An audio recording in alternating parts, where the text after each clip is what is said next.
Drill, baby, drill. That mission being executed right now in Alaska, where the Trump administration is moving to unlock millions of acres in the National Petroleum Reserve by taking a bulldozer to Biden's crazy climate rules. The White House to scrap a 2024 drilling ban that Interior Secretary Doug Burgum says wasn't just bad policy, but also broke the law and blocked energy projects critical to U.S. supply. This is not a wilderness area. This was set aside back in the 1920s by President Wilson as specifically as a naval strategic petroleum reserve. And the idea that Biden could somehow try to turn it into wilderness last year with the stroke of a pen is ridiculous. This is a strategic petroleum reserve for the country. But wait. Here come the environmentalist nutties already, grabbing their protest sign, saying the rollback will wreak havoc on the caribous and polar bears and belugas. Oh, my. Here to react is House Natural Resources Committee member, Alaska Congressman Nick Begich. Congressman, it's great to have you on the program tonight. Thank you for being here. We need more energy. We need it for so many reasons: domestic consumption, for pricing, but also to share with our allies and to be able to have the ability to export. President Trump wants to be the leader in AI. We're going to need tons of natural gas to generate electricity to do that. So I want you to talk about that aspect of this drilling project and rolling back the Biden rules, but also what it's going to do for your state specifically, because many are saying it's going to devastate the wildlife. Well, you know what? It's also going to create a lot of jobs, and it's going to bring business to your state. Well, I'll tell you what, nothing says that we can do responsible resource development in Alaska like 50 years of the Trans-Alaska Pipeline. You know, we have proven over decades that Alaskans know how to do resource development right.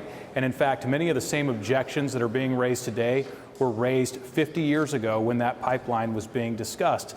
There was all kinds of discussion around the caribou herd. The caribou herd is stronger today than it was then.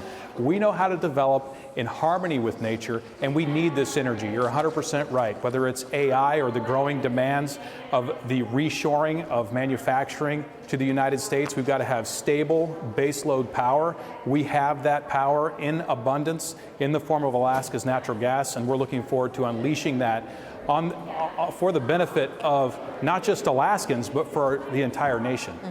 You know, Congressman, and you know this, we're talking about a commodity here. You put it out on the market to what Jackie alluded to, and you start affecting pricing across the board. This also benefits the residents of Alaska, because they get a cut in that sense. Great for the residents, great for the Inuits, great for everyone in Alaska. And yes, it benefits the polar bears. They keep growing. Apparently, they're not dying off.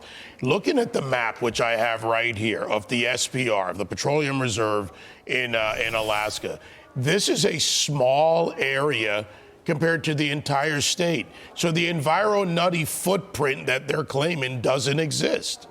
It doesn't exist. You know, this is nothing more than a fundraising attempt by Democrats and their hard left allies.